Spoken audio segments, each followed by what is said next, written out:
August 15, 1943. The afternoon sky above the English Channel shimmers with late summer heat.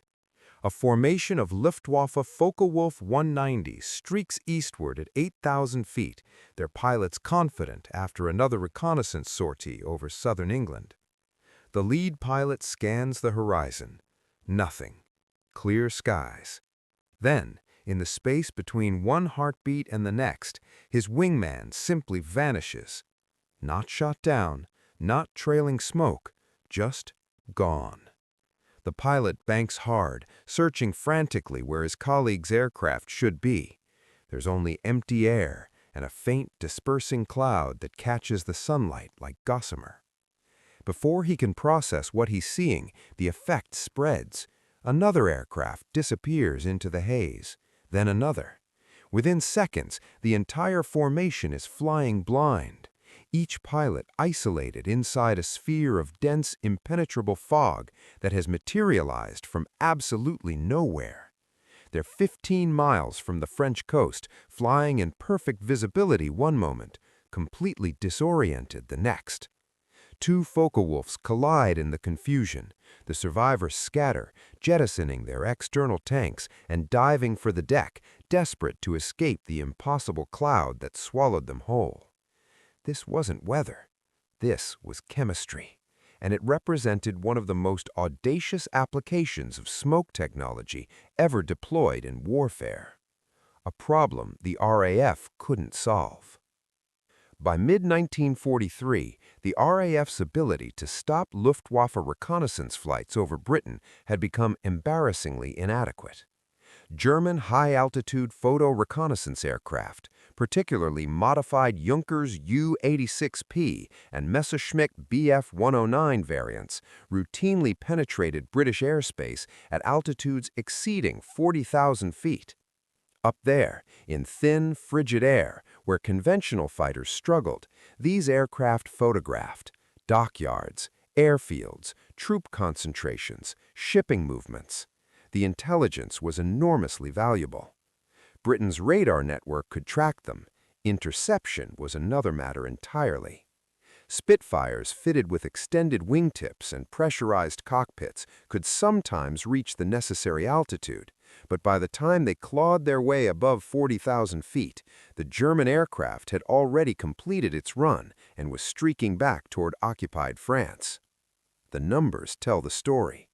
In the first 6 months of 1943, Luftwaffe reconnaissance aircraft completed over 200 flights above Britain. RAF fighters successfully intercepted fewer than 30. The photographic intelligence flowing back to German headquarters was detailed, current, and dangerously accurate. Something had to give. The traditional solution, more fighters, better performance, tighter coordination, wasn't working.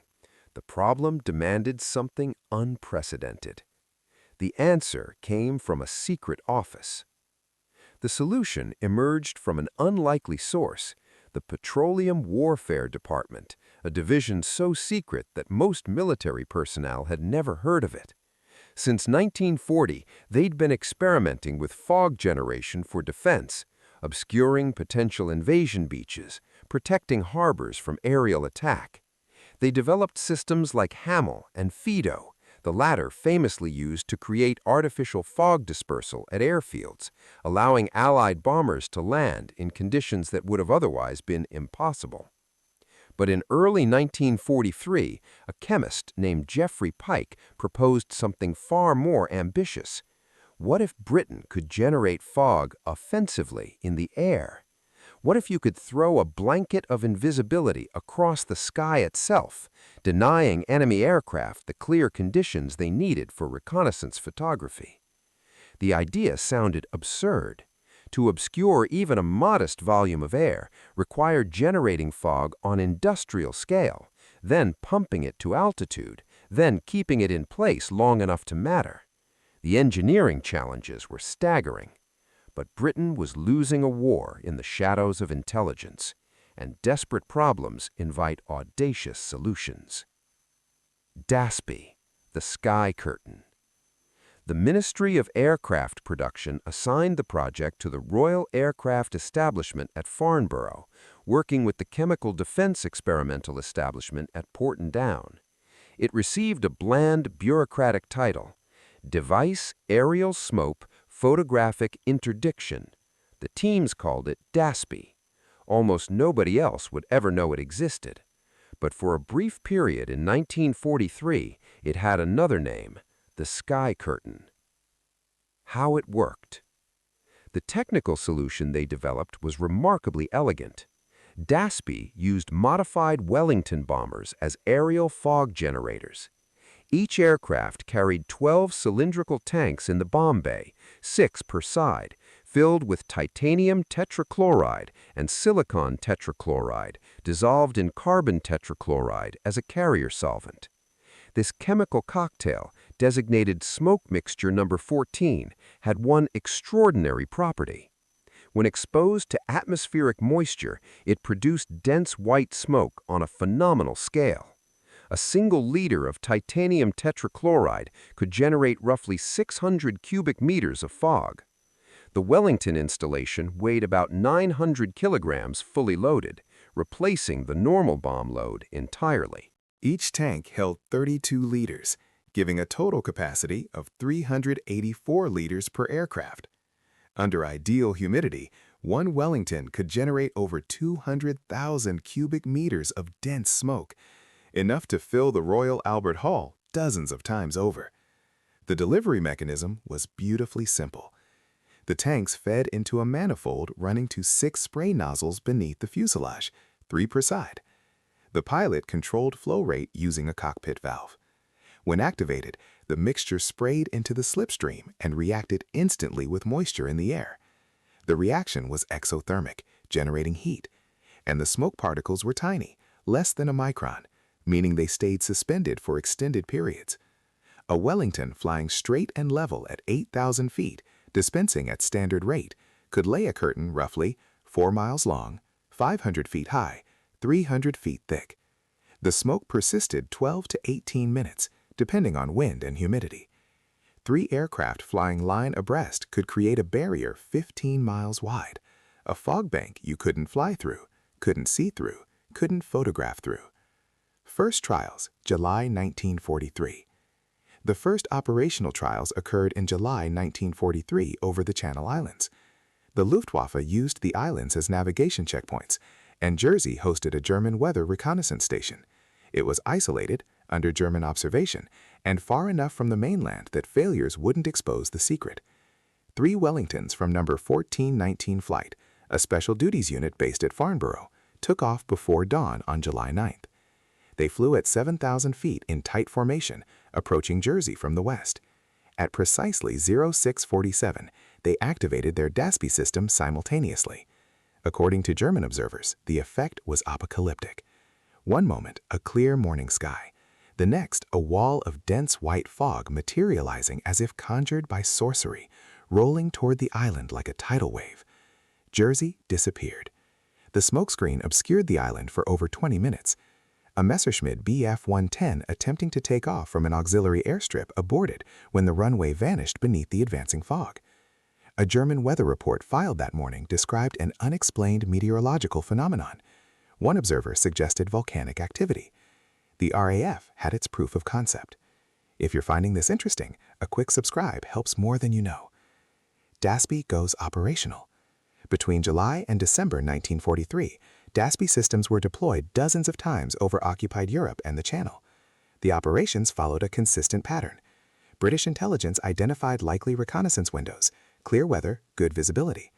DASPI Wellingtons patrolled at altitude along expected approach routes. When radar detected inbound German aircraft, the Wellingtons activated their smoke systems directly in the reconnaissance aircraft's path. The effect was devastating, not because it destroyed enemy aircraft, but because it made their missions worthless. You can't photograph through dense fog, and once a reconnaissance sortie fails, you don't just lose pictures, you lose certainty, and certainty is what wins campaigns. The psychological impact was significant. Luftwaffe pilots couldn't explain what they were experiencing. Some thought Britain had developed weather control. Others suspected chemical weapons. The truth, that the RAF was spraying industrial quantities of titanium tetrachloride into the sky, somehow sounded less believable than science fiction. The German response. It took the Germans months to even understand what was happening. At first, Luftwaffe intelligence attributed the fog banks to experiments with explosive smoke generators, similar to German systems. By autumn 1943, air sampling identified the chemical signature, titanium tetrachloride, but the delivery mechanism puzzled them. How were the British generating smoke at altitude in such volume without the generating aircraft being immediately obvious? Germany had smoke systems, mostly ground-based chlorosulfuric acid, white phosphorus variants. Aerial smoke was limited, small tactical screening. Nothing approached DASPI scale. German commanders eventually initiated crash efforts to develop equivalents. Ju-88 bombers were modified to carry chlorosulfuric acid tanks, but results disappointed. Half the smoke volume, faster dissipation, and critically, they never matched the coordination and timing that made DASPI effective. The American view. The U.S. Army Air Forces evaluated the concept late in 1943. They judged it too specialized for their doctrine. They focused instead on electronic countermeasures and overwhelming fighter strength. But they did adopt titanium tetrachloride smoke generators in ground-based roles, obscuring airfields and ammunition dumps from observation. Did it work? The historical impact of DASPI is difficult to measure precisely. The program was highly classified, and many records were later destroyed. What can be said with confidence is this. Luftwaffe reconnaissance flights over Britain declined markedly after DASPI became operational. In the last 6 months of 1943, successful reconnaissance missions dropped sharply compared to the first half of the year. Whether this was DASPI alone, improved interception, or shifting German priorities is impossible to state definitively. But the psychological effect is documented. Captured Luftwaffe pilots described anxiety about unexplained fog phenomena. Several refused missions over routes where the mysterious clouds had appeared. That alone justified the program's modest cost. The strange legacy. Post-war, DASPI's influence appeared in unexpected places. The spray nozzle designs informed agricultural dispersal technology. The principles of aerial chemical dispersal influenced cloud seeding research in the 1950s, and more darkly, the mechanisms were studied for chemical and biological warfare delivery, though titanium chloride smoke was too visible to be useful for covert operations. Only 2 DASPI-equipped Wellingtons reportedly survived the war. One was scrapped in 1946. The other may have remained in storage at Farnborough until the early 1960s before disappearing from records entirely. No complete DASPI installation is known to exist in any museum collection.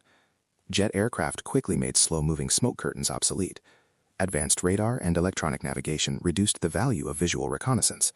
By 1950, DASPI was already a footnote, remembered only by a handful of aircrew who operated it and the German pilots who flew into it. Return to August 15, 1943. August 15, 1943. Somewhere over the channel, a Focke-Wulf pilot finally breaks through the impossible fog and finds clear air. He's 15 miles off course. His formation is scattered. His mission is abandoned. He files a report about freak weather.